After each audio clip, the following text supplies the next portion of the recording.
j'avais toute ma famille, mes amis au bord de la route, qui m'ont vraiment soutenu. C'est beau ce que tu as fait ça. C'est beau. Je relâche tout là parce que c'est dur. C'est très triste. Félicitations.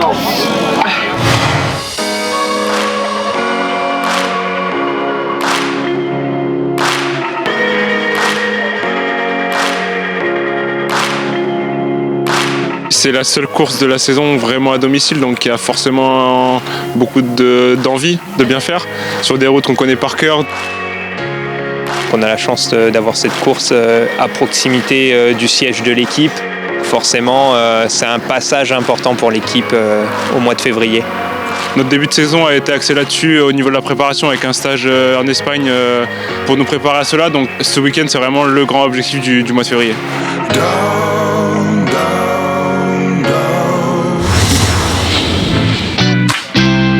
À 4 jours de leur premier rendez-vous majeur de la saison, les coureurs de Nice Métropole Côte d'Azur se sont donné rendez-vous devant l'Azur Arena d'Antibes afin de reconnaître le final de la première étape du Tour des Alpes-Maritimes 2024. L'année dernière, c'est arrivé en petit comité. Quand Skelmose avait gagné devant l'Azur Arena, c'est arrivé à 28 coureurs. Une échappée peut très bien aller au bout, ou une arrivée en petit comité est également possible, mais je pense qu'il y aura des coureurs rapides qui arriveront à passer ce genre de parcours et on peut prévoir une petite arrivée au sprint. Tu fais bien chaud le sprint, Paul. C'est miracle. T'anticipes ou quoi? Quelques jours plus tôt, le jeune Paul Hennequin, 21 ans, s'est montré à son avantage sur le Tour de la Provence en signant 2 top 10 en 4 jours de course. Ça met en confiance, ça montre que je peux faire de belles choses et que la saison est longue, que j'aurai beaucoup d'autres opportunités. Je sens que je progresse, je prends de la force, de la caisse, j'encaisse mieux les courses par étapes, tout ça. Je prends aussi de l'expérience, je fais moins d'erreurs, moins de perte d'énergie un peu bête, moins d'erreurs dans le final. Samedi, lors de la première étape du Tour des Alpes-Maritimes, le collectif azuréen misera sur lui en cas d'arrivée groupée.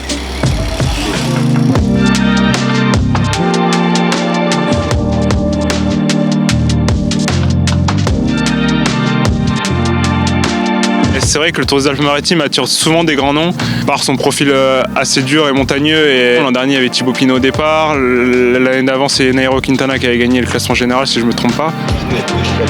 À Levins, les coureurs de Nice Métropole Côte d'Azur n'ont rien à envier au cadre du peloton en termes de popularité.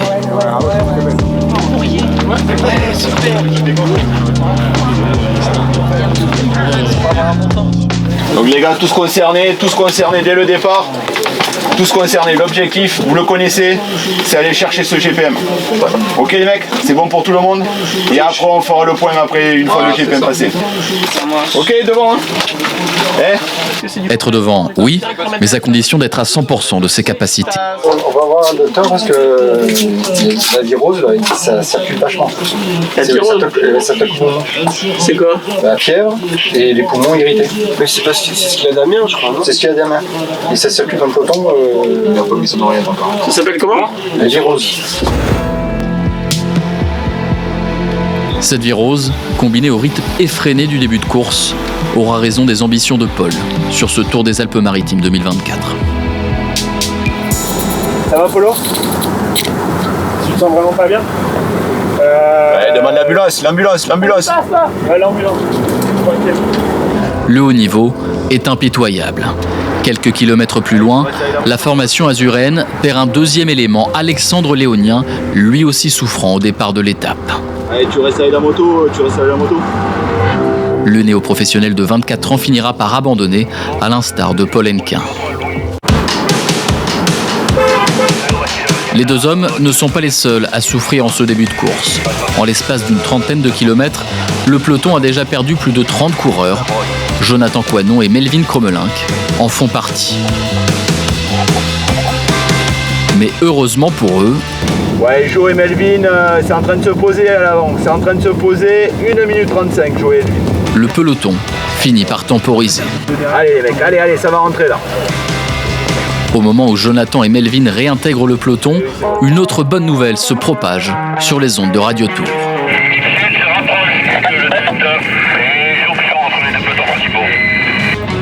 Andrea en contre à 15 secondes de la tête. Donc quoi, les gens qui chutent, ils sont meilleurs le lendemain. Ça va être la morale de l'histoire. La veille, Andrea a chuté avant d'abandonner la Classic VAR, au même titre que son équipier Axel Narbonne Zuccarelli, encore et toujours accablé par la malchance.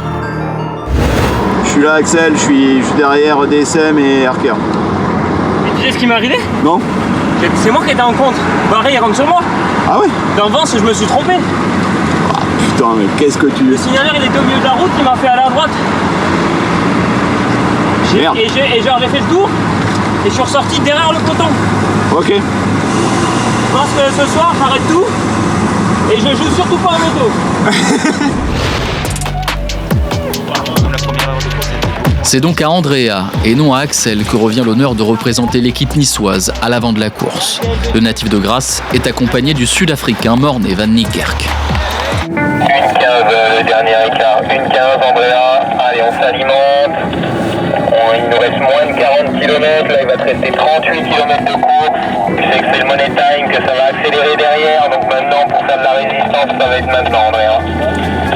On a la chance de pouvoir prendre le départ des courses avec les équipes qui font comme au foot, qui sont en Ligue des Champions.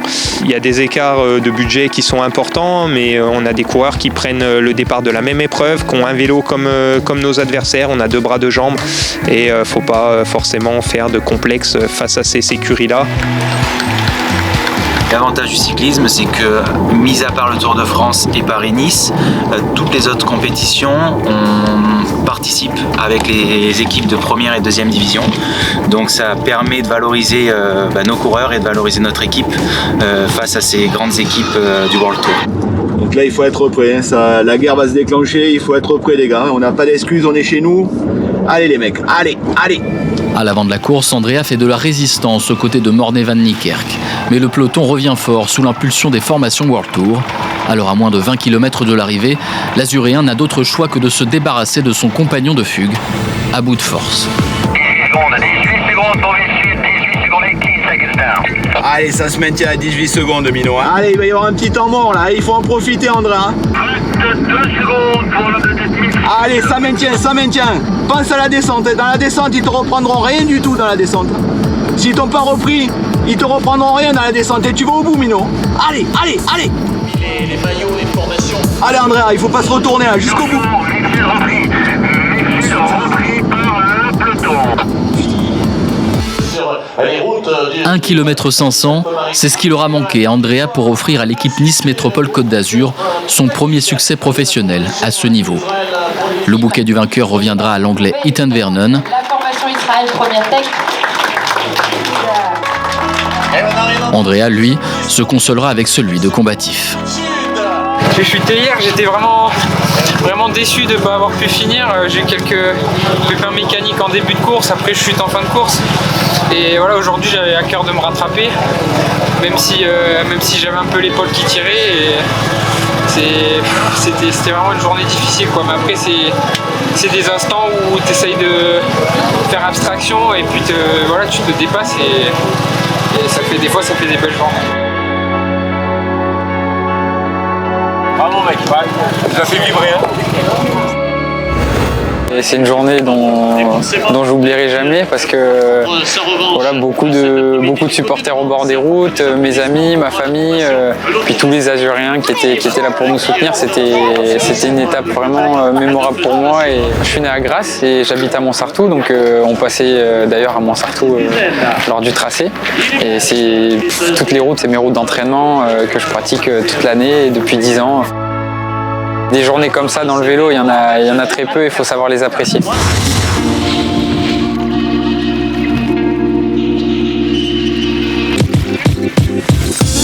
La deuxième étape du Tour des Alpes-Maritimes 2024 est une copie conforme de la dernière étape de l'édition précédente.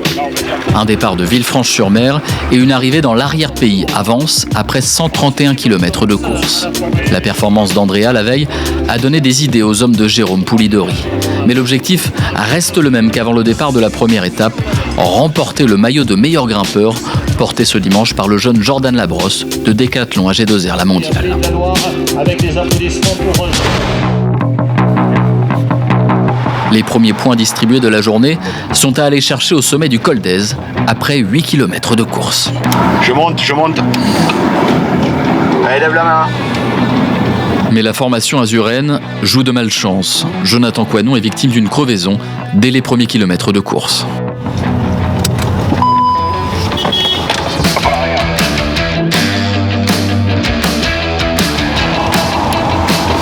Pendant que Jonathan se bat pour retrouver sa place au sein du peloton, Axel, le malchanceux des 2 derniers jours, vient de prendre ses distances avec le peloton.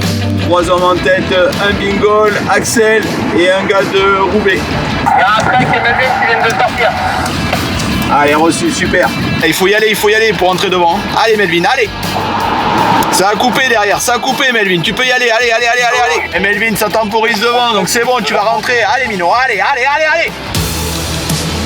À l'avant de la course, on retrouve désormais 5 hommes, dont 2 appartenant à l'équipe Nice Métropole Côte d'Azur, Axel Narbonne-Zuccarelli et le jeune Melvin Kromelink, tout juste 19 ans. Au pied de la côte de Carrosse, au kilomètre 75, Axel n'est plus qu'à 1 point du maillot de meilleur grimpeur de Jordan Labrosse. L'ascension de 2e catégorie en offre 10 à celui qui passera en tête au sommet. Axel, tu prends le maillot si tu bascules. Allez Mino, allez. 25 secondes.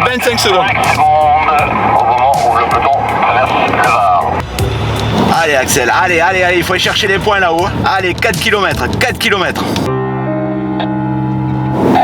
pété, c'est fini. Allez, super Axel, super boulot. Allez Melvin, il faut aller prendre les points Melvin. Deuxième position, le 137. Putain, fais chier bordel. Troisième place pour le 106 total. 6 points. Cinquième le 121, le 121 Charnay. Et merde. 4 points. Et en cinquième place le 114. Le 114 Narbonne-Zuccarelli. 4 points pour lui. 2 points pour lui. Le maillot de la montagne reviendra à Matteo Vercher. Melvin et Axel échoueront respectivement à 5 et 6 points du coureur de Total Energy. Bravo les mecs.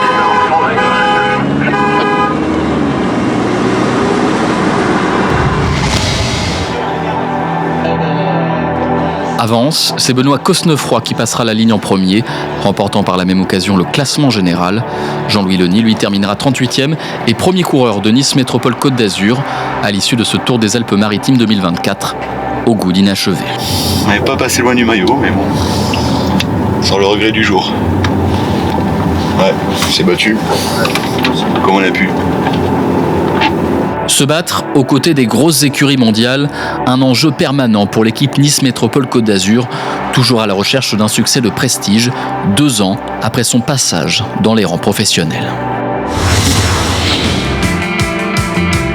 Oui, c'est l'objectif, c'est de se rapprocher de la victoire et qu'on est vraiment aux portes des podiums et de la victoire et on sent qu'on s'en rapproche avec la 3e année, des coureurs qui prennent de la force, qui s'aguerrissent, qui font de moins en moins d'erreurs. Donc ça laisse présager de belles choses sur la saison. En tant qu'équipe de 3e division, Nice Métropole Côte d'Azur n'a pas le luxe de participer aux épreuves World Tour comme la course par étapes Paris-Nice. Pour les hommes de Jérôme Poulidori, la prochaine épreuve aura lieu le 14 mars, tout au nord de la France, à Denain pour le Grand Prix éponyme, bien loin du soleil de la Côte d'Azur.